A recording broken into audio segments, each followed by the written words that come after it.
The cream-colored envelope felt heavy in my hands, like it contained more than just paper. The return address belonged to Valentin Rogers, our family lawyer, the man who had watched me grow up while drafting prenups for my perfect sisters and managing our family's pristine reputation. My name is Vanessa, and I'm the daughter they tolerate. I didn't need to open the invitation to know what it was about. Grandpa Julius had passed away 3 weeks ago, and now it was time for the vultures to circle.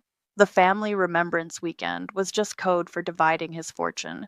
My phone buzzed. Madison, my cousin, had sent another screenshot from the sister group chat I wasn't included in. Joanna. Can't wait to see everyone this weekend, though maybe someone should remind Vanessa this isn't a casual brunch. Lindsay. LOL, did you see what she wore to the funeral? That vintage dress looked like it came from Goodwill. Mom. Girls, be nice. She's trying her best. I smiled, running my finger along the envelope's edge. They had no idea. The last time I saw Grandpa Julius, he was in his hospice bed, but his eyes still had that mischievous spark. Come here, little rebel, he'd said, patting the space beside him. They won't see it coming. I thought he was delirious from the medication. Now I wasn't so sure. My doorbell rang. A courier stood outside with another envelope, this one marked "To be opened after the reading" in Valentine's precise handwriting. Sign here, please, the courier said, studying my face. Mr. Rogers was very specific about delivery timing. I signed, trying to keep my hand steady. Did he say anything else? Just that you'd know when to open it. As I closed the door, my phone buzzed again. Madison was calling. They're already here, she said without greeting. Your mom's organizing a pre-reading champagne toast. Let me guess, I wasn't invited to that either. Joanna's showing off her new tennis bracelet. Says it's an early inheritance gift from your mom. I sat down at my kitchen counter, spreading both envelopes in front of me. What else? Lindsay's been practicing her grateful tears. Says she's going to film the reading for her Instagram stories. Madison paused. Van, they've already divided everything up. They assume you'll get the minimum required by law to avoid contest. Perfect. I traced Grandpa's signature on the formal invitation. That's exactly what I want them to think. What are you planning? Nothing they'll expect. I checked my watch. I should go. Need to pick out something appropriately disappointing to wear. Vanessa. Madison's voice softened.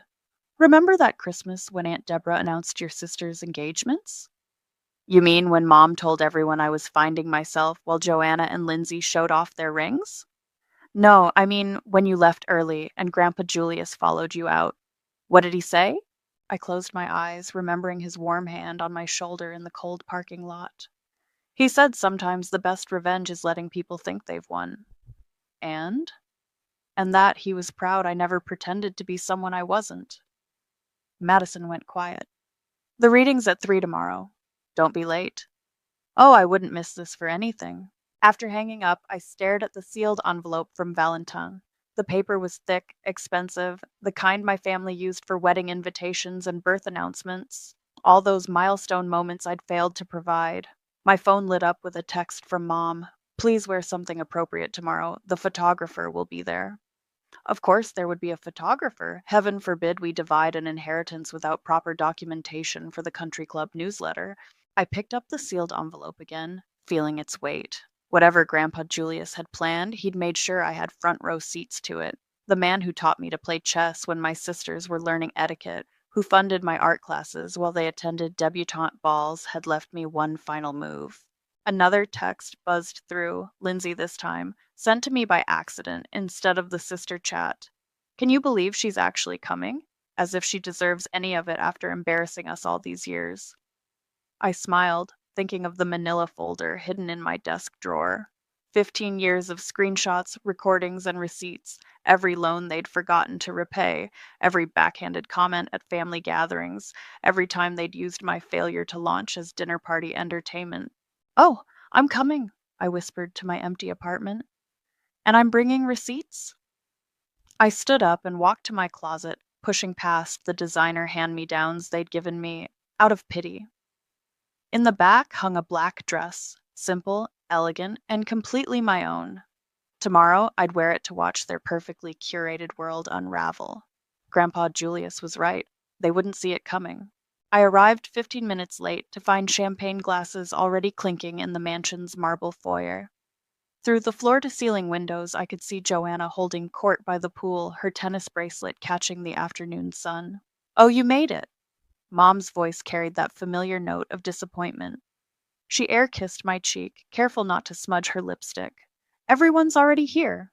"I noticed." I gestured to the champagne. "Started without me?"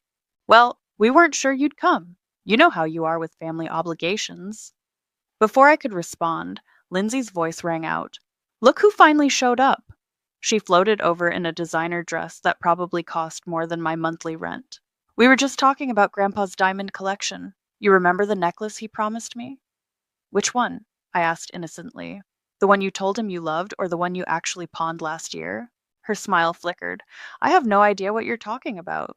"Of course not." I reached for a champagne flute. "Just like you had no idea about that loan I gave you for Randolph's gambling debt." "Keep your voice down," she hissed, glancing around. "This isn't the time or place." "Is it ever?" Madison appeared at my elbow, rescue written all over her face. "Van, come see the new garden room. They've redecorated." She steered me away from Lindsay's darkening expression and through the French doors. The garden room was empty except for fresh flower arrangements and family photos where we all looked perfectly happy. "You're supposed to be playing nice," Madison whispered, "at least until the reading." "Why? They're not?" "Because Joanna's already called the realtor about selling Grandpa's summer house. They think it's a done deal." I laughed. "Of course they do. Just like they thought it was a done deal when they convinced Mom to use my college fund for Joanna's wedding. That was 10 years ago. And I'm still paying off student loans?" I touched one of the photos. Christmas 2015, the year Mom told her friends I was taking a break from family gatherings when really they'd stopped inviting me. "But who's counting?" The sound of heels on marble announced Joanna's approach. She entered like she owned the place, which in her mind she probably soon would. "There you are!" Her voice dripped honey-coated venom. "We were just discussing the second home Rodney and I are finally paying off. Thank goodness for Grandpa's generosity." "Fascinating," I said.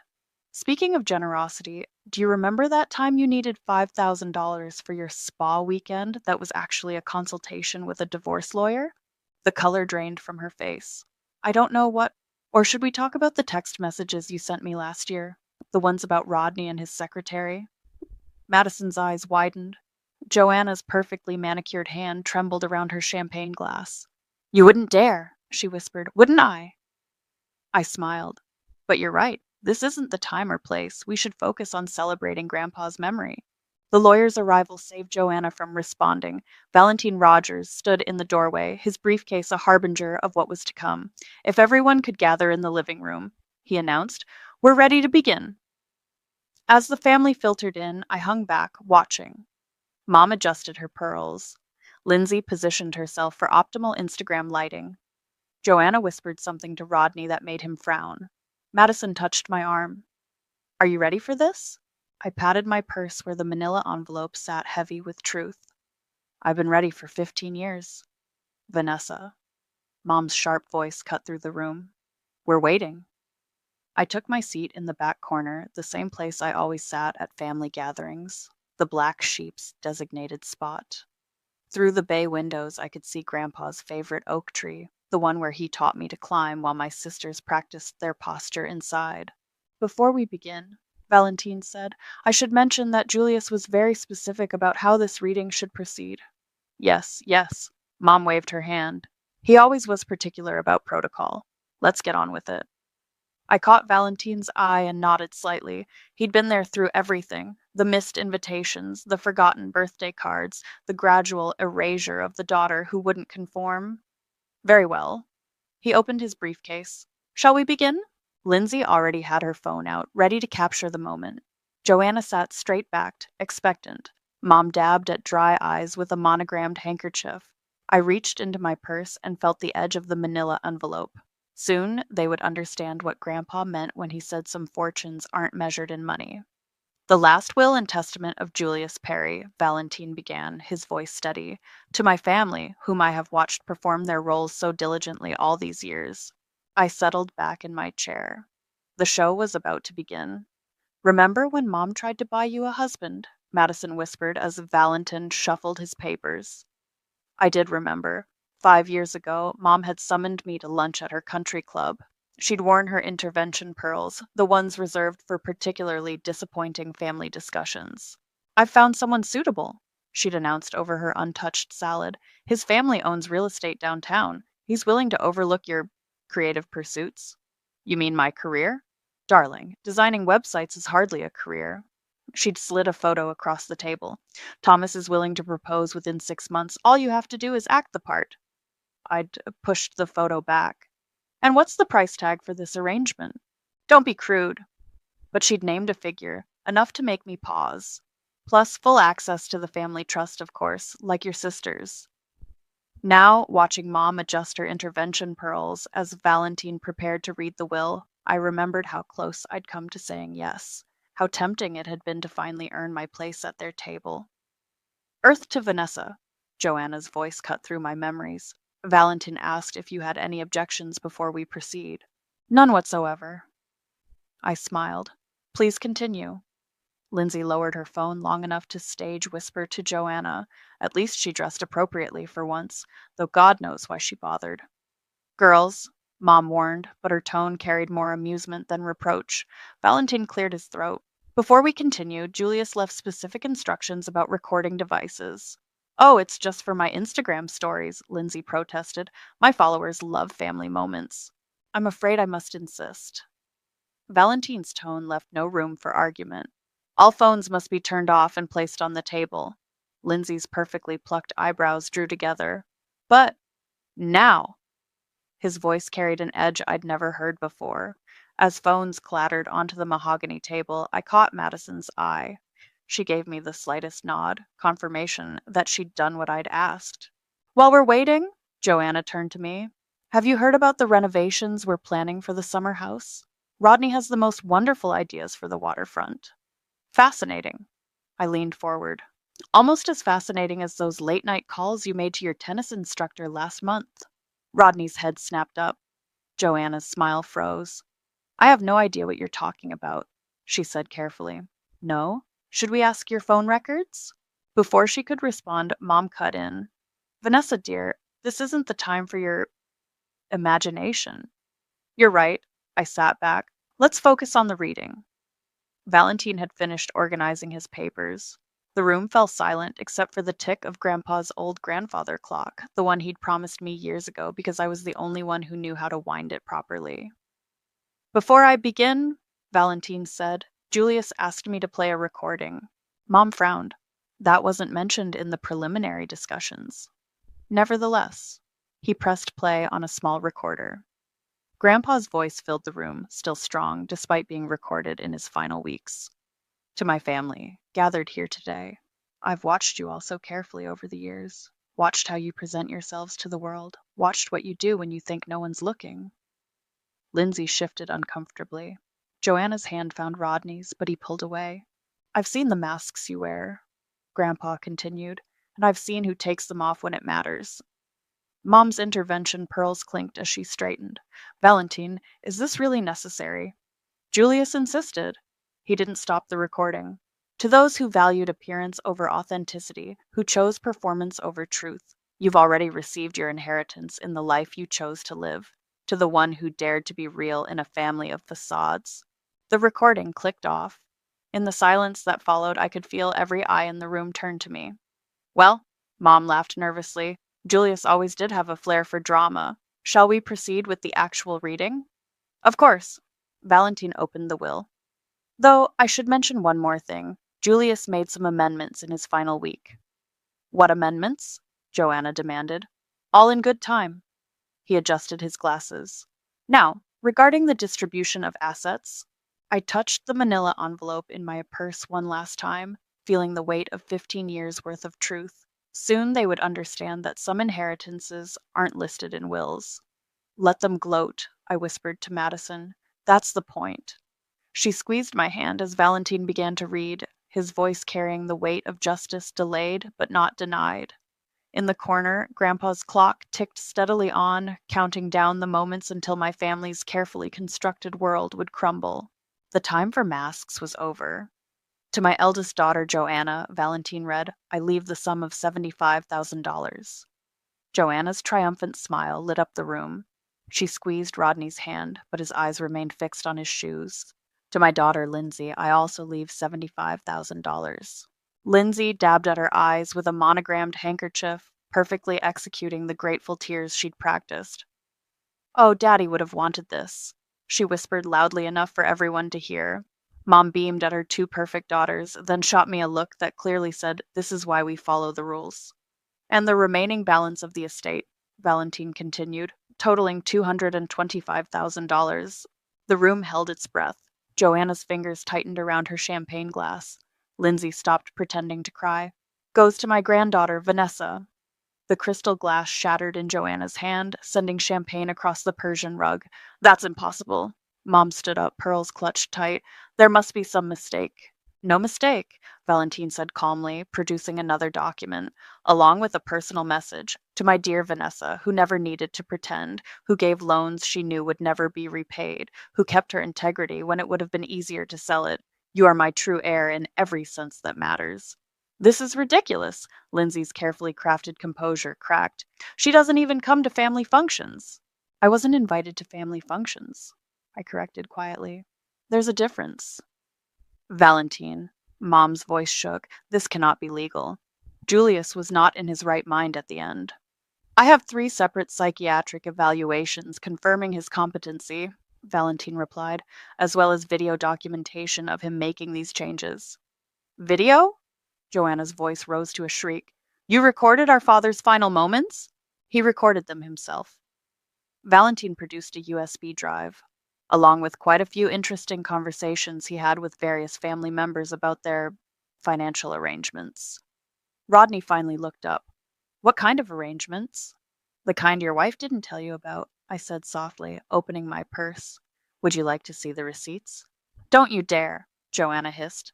Or perhaps, I continued, pulling out my manila envelope, we should discuss the real reason Lindsay needed that emergency loan last year, the one that wasn't actually for her children's private school tuition? Lindsay went pale. You promised you'd never tell. No, you assumed I'd never tell. Just like you assumed I'd never amount to anything. Just like you assumed Grandpa didn't notice how you treated me. This is blackmail, Mom declared, standing up. Valentine, surely you can't allow this. Everything is in order, he replied, shuffling through more papers. Though we haven't gotten to the most interesting part yet. There's more, Madison whispered. Julius left one final clause, Valentine confirmed, regarding the summer house.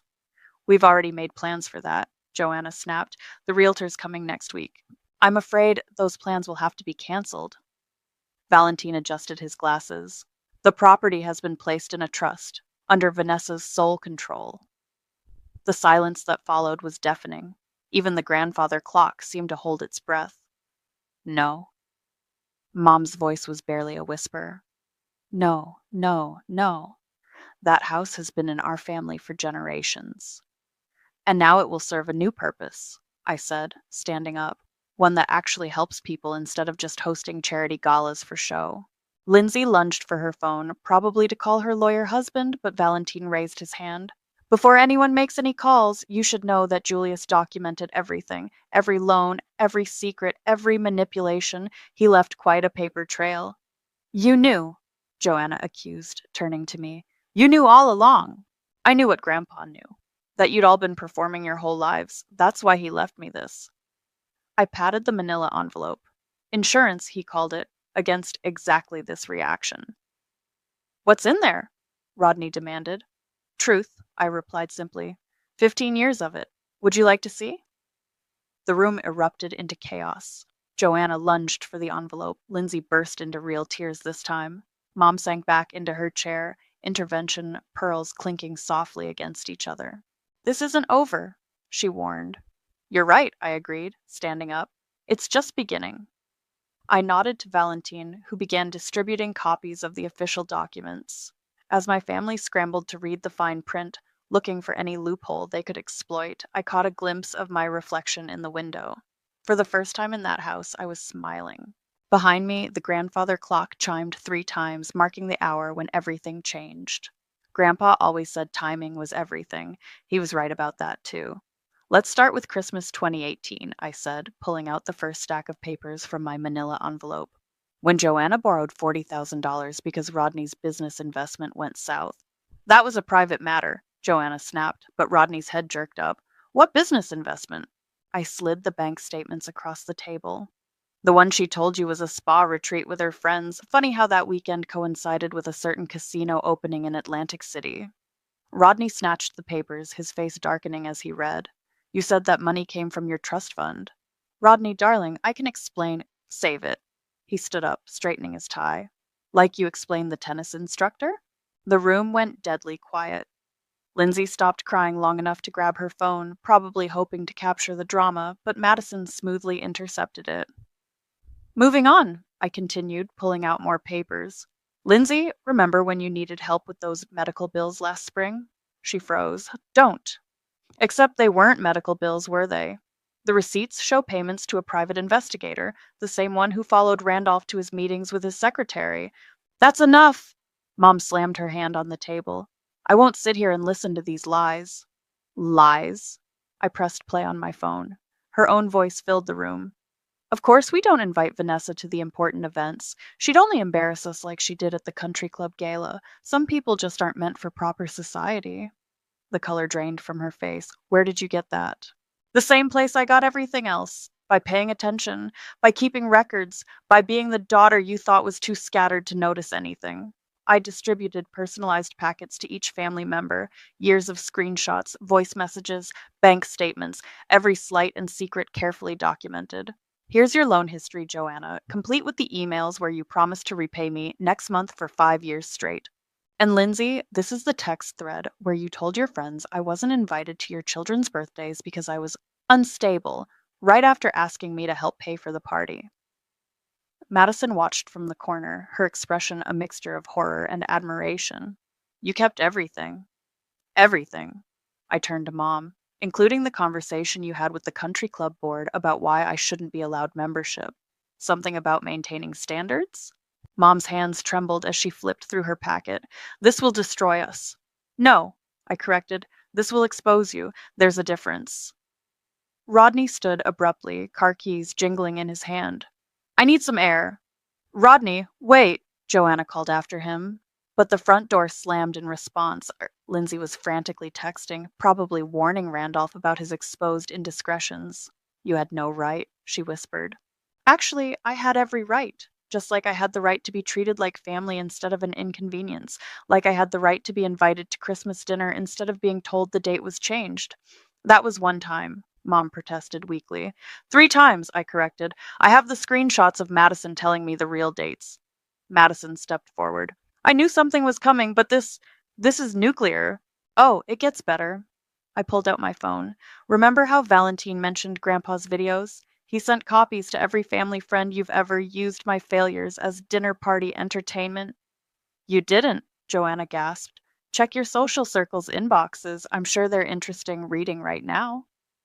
Mom's phone started buzzing, probably country club friends demanding explanations. She silenced it with shaking hands. What do you want?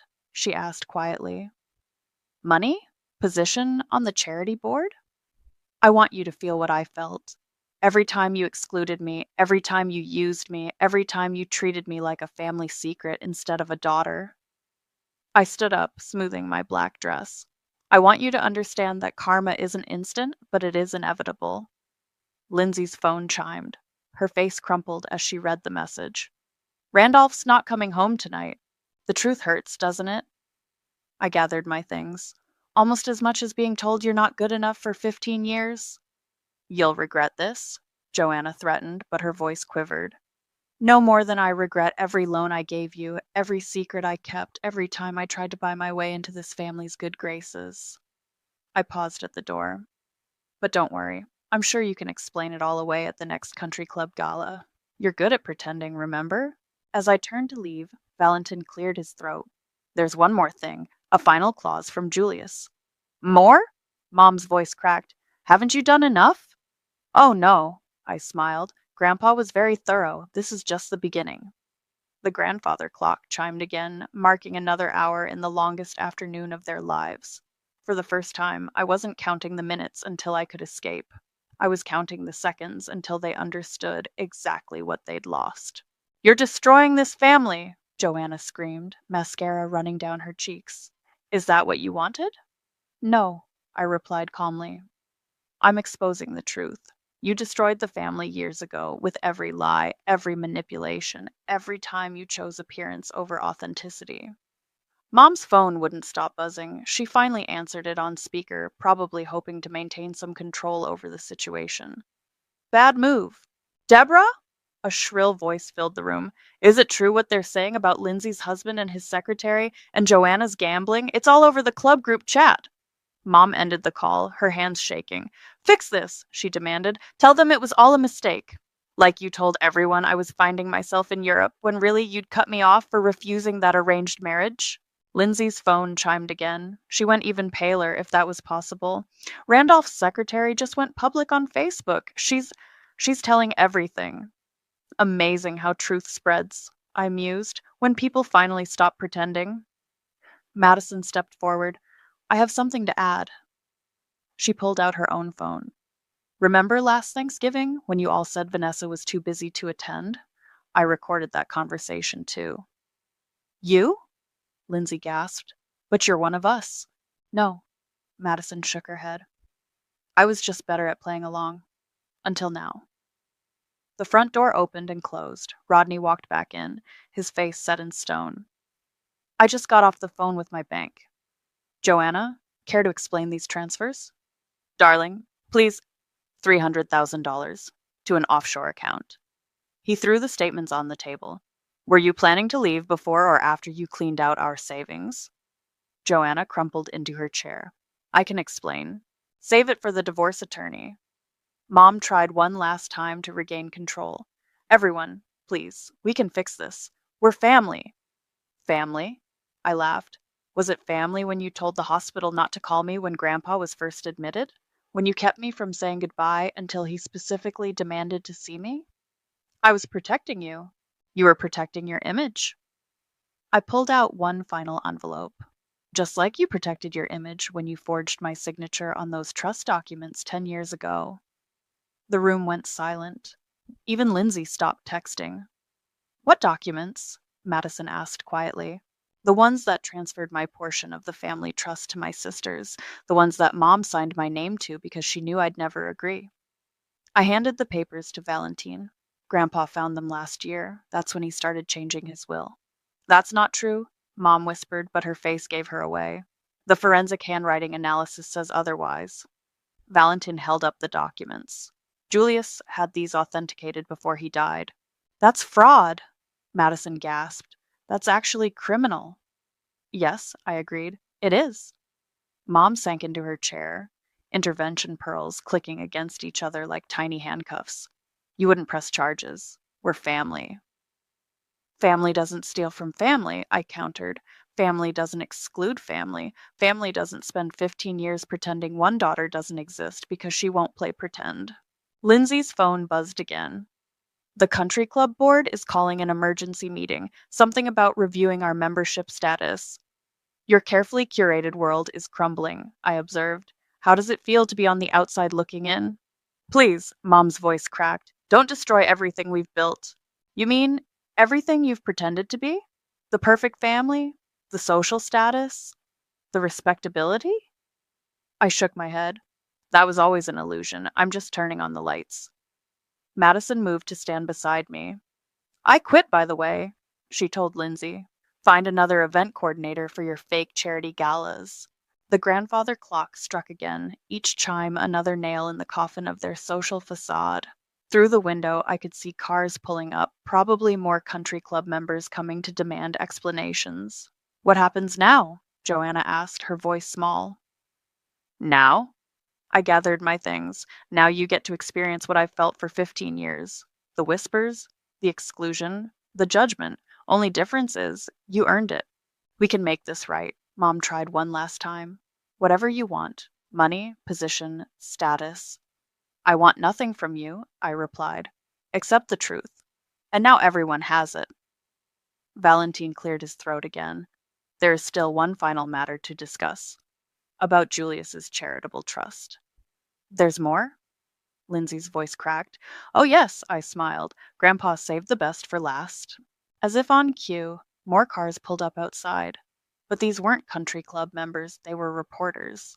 Apparently, someone had tipped them off about a major story involving one of the city's most prominent families.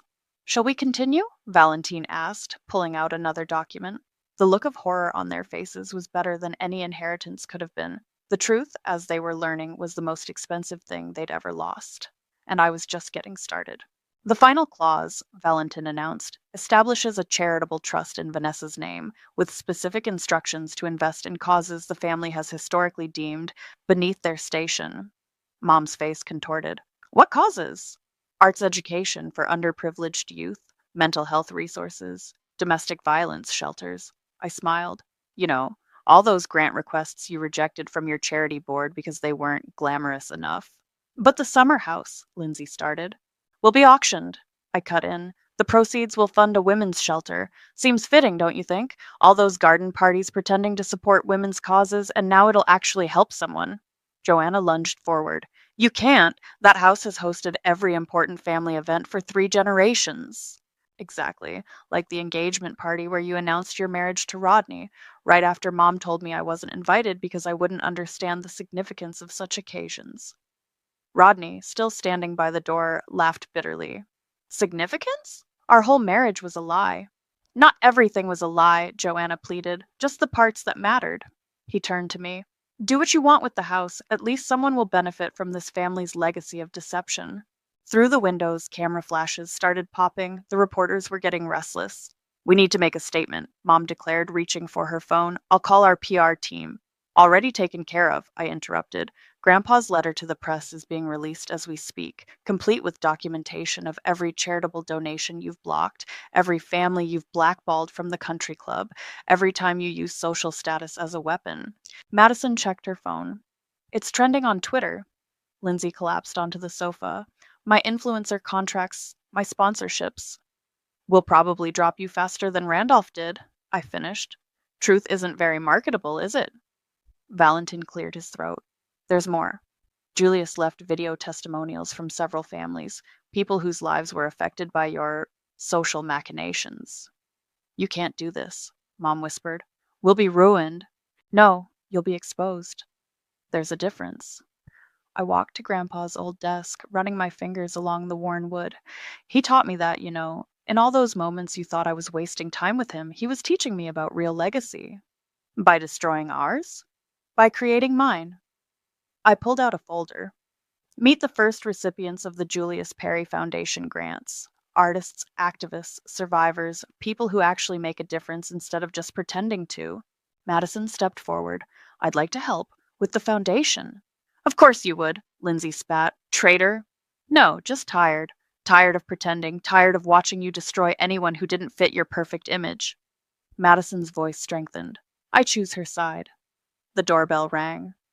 Through the frosted glass, we could see the silhouettes of reporters. One last chance, I offered, facing my family. Tell the truth, all of it. Show some real remorse, and maybe we can salvage something authentic from this wreckage. Or what? Joanna challenged, but her voice trembled. Or I release the second set of documents. The ones about Dad's real reason for leaving. The truth Mom's been hiding for 20 years. Mom went absolutely still. You wouldn't. Try me. For a moment, no one moved.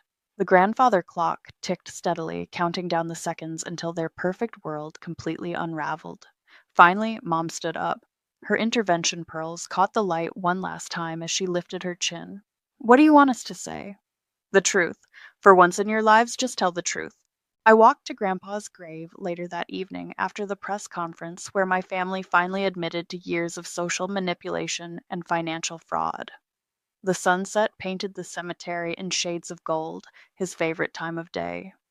You were right, I said to his headstone. They never saw it coming. I placed our old family photo on his grave, the one where I stood awkwardly at the edge, clearly not fitting in. Now I understood that not fitting in had been my greatest strength. My phone buzzed with a text from Madison. The foundation website just went live. Applications are pouring in. Another message followed. Also, the country club board just revoked their memberships. All of them. I smiled, remembering Grandpa's words from that last day in hospice. Sometimes the biggest impact comes from simply telling the truth. The truth had cost them everything: social status, marriages, reputations. But it had given me something priceless: freedom from their expectations, from their judgment, from their carefully constructed lies. As I turned to leave, my phone rang again. An unknown number. "Is this Vanessa?" a woman's voice asked. "I'm from Simon and Schuster. We'd like to talk about your story." I looked back at Grandpa's grave one last time. The setting sun caught the edges of our family photo, highlighting the space where I had stood apart, the space that had ultimately given me the perspective to bring everything crashing down. "Yes," I answered. "I have quite a story to tell." The movers carried the last of Grandpa's antique furniture from the mansion while Mom watched from the doorway, her intervention pearls noticeably absent. "You don't have to do this," she said quietly. "We could still fix things." "Some things aren't meant to be fixed." I signed the final removal form. "Sometimes they're meant to be transformed." The grandfather clock would look perfect in the new women's shelter's entrance hall, a reminder that time moves forward no matter how desperately we try to preserve the past. My phone buzzed with another donation alert for the foundation. The auction of the summer house had sparked a wave of giving. Apparently, authenticity was more appealing than pretense. "Miss," the mover called, "where would you like the family portraits?" "Donate them to the Historical Society," I replied. "They're good at preserving facades." Madison arrived as the moving truck pulled away. She looked different, relaxed, wearing sneakers instead of her usual heels. Lindsay's lifestyle blog just got canceled. Apparently, her followers prefer influencers who don't fake their entire lives. "How tragic," I deadpanned. "How's the foundation work going?" "We just approved funding for 3 new art therapy programs." She smiled. "Real ones, not just photo ops." Mom stepped forward, her voice strained. "You've made your point, Vanessa. You've won. What more do you want?" "Want? I don't want anything from you. That's what you never understood." I turned to face her fully. "I just wanted you to see me. The real me, not the disappointment you invented." "I see you now," she whispered. "No, you see the consequences. There's a difference." My phone rang. Joanna's number. I answered on speaker. "The divorce is final," she said without preamble. "Rodney got everything. Are you happy now?" Happiness wasn't the goal. Truth was. "Truth?" She laughed bitterly. "Truth cost us everything." "No, lies cost you everything. Truth just exposed the bill." I hung up as another car pulled into the driveway. Valentine stepped out, carrying a familiar-looking box. "Found these in Julius's private safe," he said, opening it to reveal dozens of photographs. "He kept everything you ever sent him: art projects, postcards, candid shots of you actually smiling." Mom peered at the photos. "I've never seen these." "Because they're real," I explained. "Not posed, not perfect, just genuine moments." "There's more," Valentine added. "Julius left instructions about the Foundation's future. He wanted it to specifically help people who've been silenced, overlooked, or forced to pretend." "Like me," Madison said softly. "That's why I'm running the outreach program." Mom touched one of the photos, me at my first art show, paint on my clothes, beaming at the camera. "You look happy here." I was, because Grandpa let me be myself. My phone buzzed again. A text from my publisher. "Final draft approved. Launch date set." Madison read over my shoulder and grinned. "Should we tell them the title?" "They'll see it soon enough." Mom's face tightened. "You're really publishing everything?" "Not everything. Just enough truth to help other people break free from their own gilded cages." The last rays of sunlight filtered through the mansion's windows, illuminating empty spaces where pretense once lived. In the distance, a moving truck carried away the physical remnants of a lifestyle built on appearances. "What happens now?" Mom asked. "Now? You learn to live without masks, or don't. That's not my problem anymore." I picked up my bag, the same one that had carried the manila envelope of truth that changed everything. Madison followed me to the door. "Ready?" she asked. "Almost." I turned back one last time. Mom, that thing you always said about keeping receipts? She looked up sharply. Thanks for the lesson. Outside, on the evening air felt clean, free from the weight of expectations and pretense. My phone lit up with another message, a photo from the women's shelter showing Grandpa's clock being installed in their entrance hall. Perfect timing, Madison commented. It always was. I posted one final update to my social media before turning off notifications. They spent their lives polishing masks. I spent mine keeping receipts. Guess which one lasted longer? The response was immediate, hundreds of messages from people sharing their own stories of breaking free from family expectations, of choosing authenticity over appearance.